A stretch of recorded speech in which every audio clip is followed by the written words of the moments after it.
Hey Kennedy family, this is Miss Free, your school principal, with another message about Habit 1, Be Proactive. Today we're going to look at the differences between being proactive and reactive.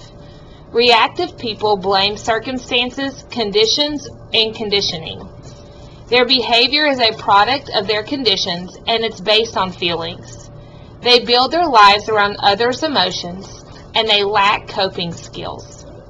However, proactive people do not blame anyone or anything.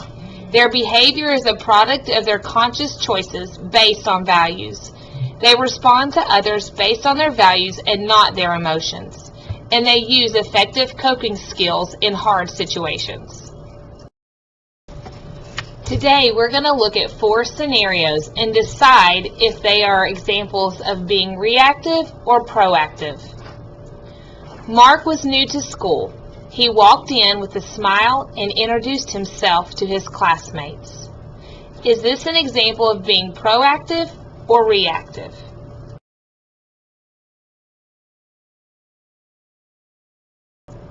If you picked proactive, you are correct. Mark showed up to his new school with a can-do attitude. Here's the next scenario. Amanda got frustrated with her homework and crumpled the paper into a ball. Is this an example of being proactive or reactive?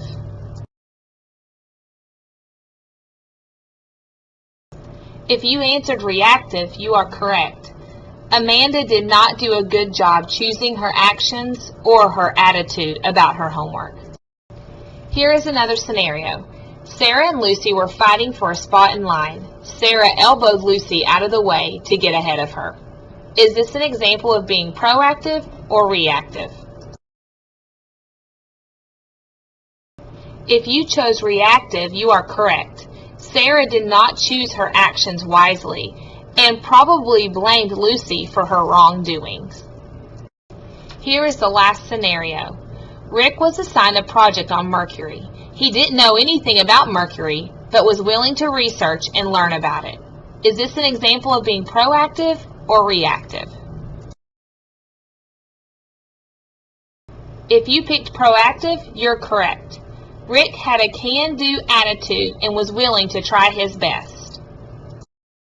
So remember, we all have a choice to make. I choose to be proactive. What choice will you make?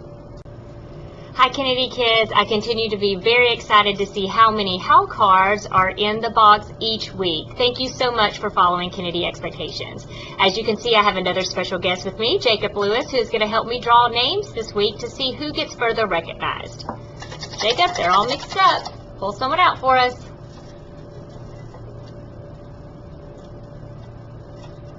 Who is it?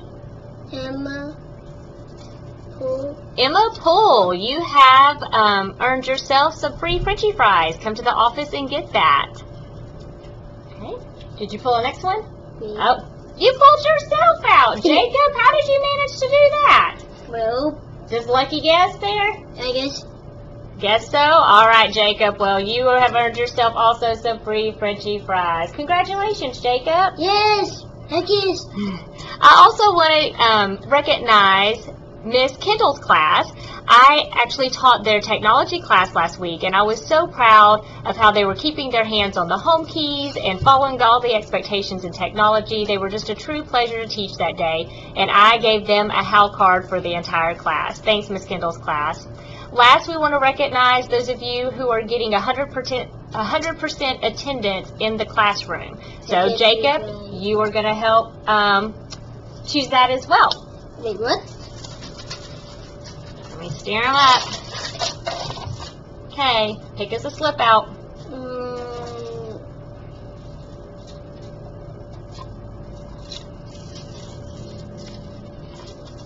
Whose class is it?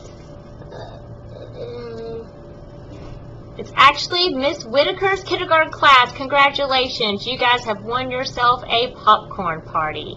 Again, I don't know which one I was thinking about popcorn, but I got another good idea in mind. well, we're going to go with the popcorn party. I went for the same pajama day. I would have liked that. Well, that probably would have been good too. Maybe at Okay. another time. The Okay. popcorn party for Miss Whitaker's classroom. Again, thank you so much, Kennedy kids, for following the expectations of our school.